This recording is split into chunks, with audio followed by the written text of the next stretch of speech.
Good morning, good afternoon, and in the words of Unai Emery, good evening, you lovely people, whichever one it is for you. Welcome back to Lilywhite Lane. I hope that you're all having a really good Wednesday and week wherever you are in the world, and whatever you are planning to get up to. And you're all very welcome along to your match preview for Liverpool versus Tottenham Hotspur. The game that is set to take place tomorrow night at Anfield with an 8 o'clock kick-off.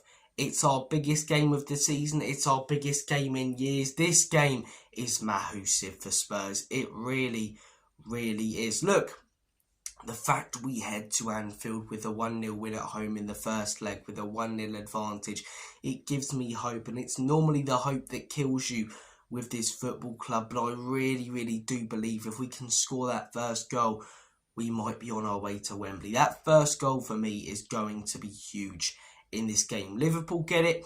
I'd probably back them to go on and win this game 3 or 4-0. They're at home, the crowd behind them, especially if it's early, really get the crowd on top of our players. Our players already, that advantage is gone.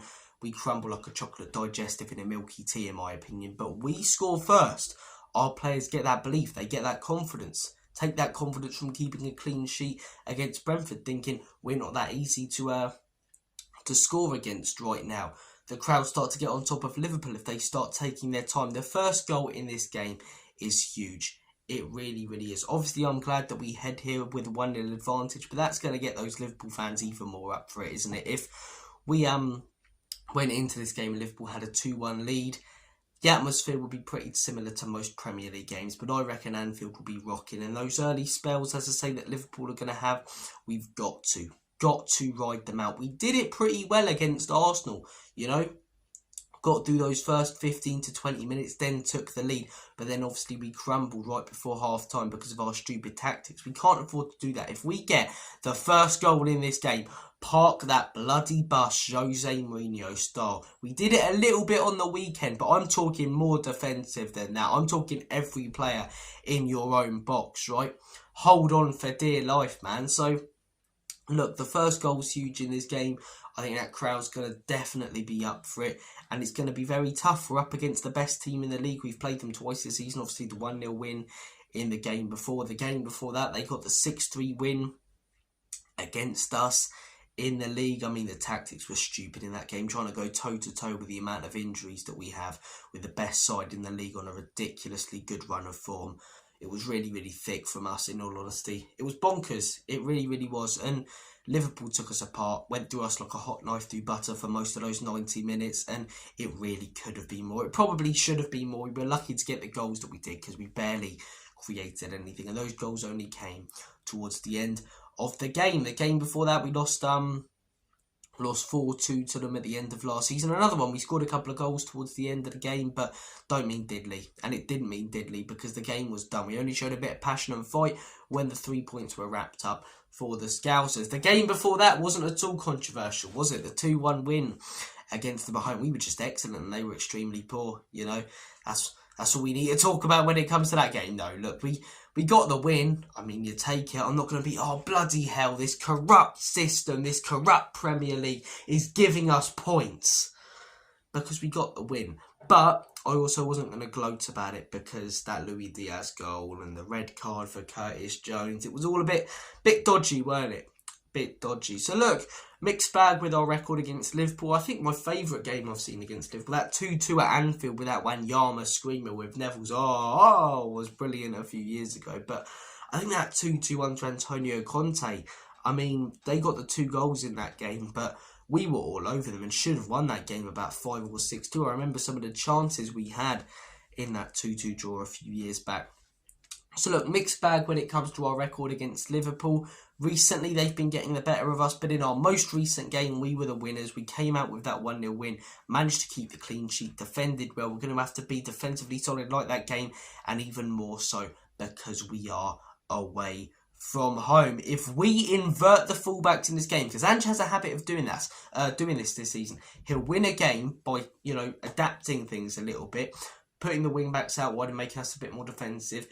And in the game after, he'll go back to his usual tactics, high line, inverted fullbacks. If we do that in this game, I'm sorry, this guy's got to be the most stupid manager I have ever seen in my life.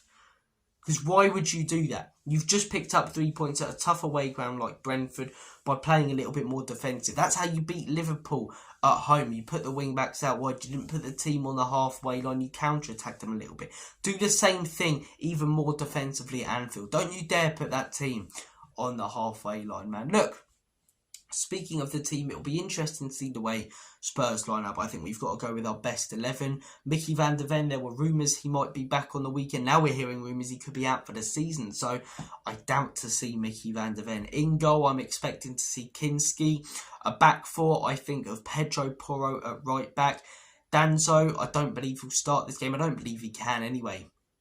So I expect to see Archie Gray and Ben Davis, which doesn't fill me with confidence, but they kept a clean sheet on the weekend, so hopefully they can up their performances from the weekend, and you know, because if they put in similar ones to the weekend, we will lose this game.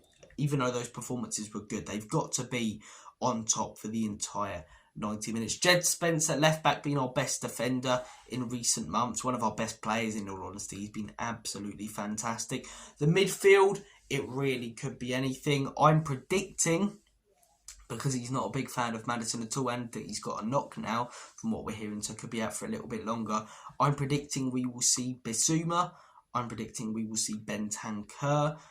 And I think we'll see Lucas Bergvall because of the goal that he scored in the first game. And then a front three of Heung-min Son, Dejan Kulusevski and Richarlison. That's my predicted lineup. I don't think we'll see the new signings in this game, and I don't believe we can. Score prediction. As I say, the first goal's huge in this game. If we score first, I'm predicting Spurs to draw this game 1-1 and therefore go through. If we concede first, I'm predicting Spurs to lose this game 3-1. I think we'll concede first. I think it will force us to play out a bit more, and I think Liverpool will get the win. But it could very easily go the other way. So my score prediction, 3-1 Liverpool, maybe 3-0. But if we score first, I think Spurs could be on our way to Wembley. It's our biggest game in years. Look, I don't like this manager. I think a lot of these players are overrated. The club's a shambles. I hate the owners. But Thursday, I am nothing but 100% behind everyone at this football club for that day, because it's huge for us. I haven't seen my team lift a trophy. Well, that's not technically true. My dad was throwing me about the room when I was a year old. But obviously, I don't remember it. I'd be some sort of superhero if I did. So I haven't properly seen and enjoyed Spurs winning a trophy, man. I hate this manager. I really think he's tactically inept. I mean, he's got us in a relegation battle, pretty much. I don't like a lot of these players. I think they're overhyped and overrated by our fans. I despise these owners. I've been calling them out for years.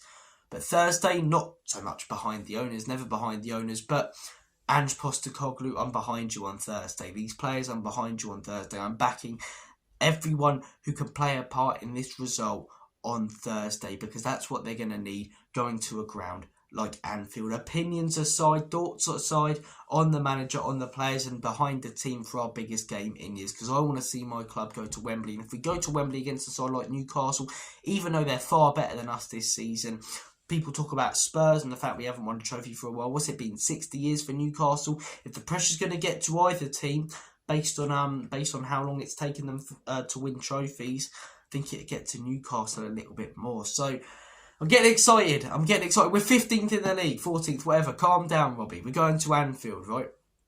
But yeah, I want to see my club go to Wembley and lift the trophy. People talk about the Carabao Cup being tin pot is technically harder to win than the FA Cup. So please, Spurs, don't let me down. It's the hope that kills you, and don't let it kill me and many other Spurs fans this Thursday.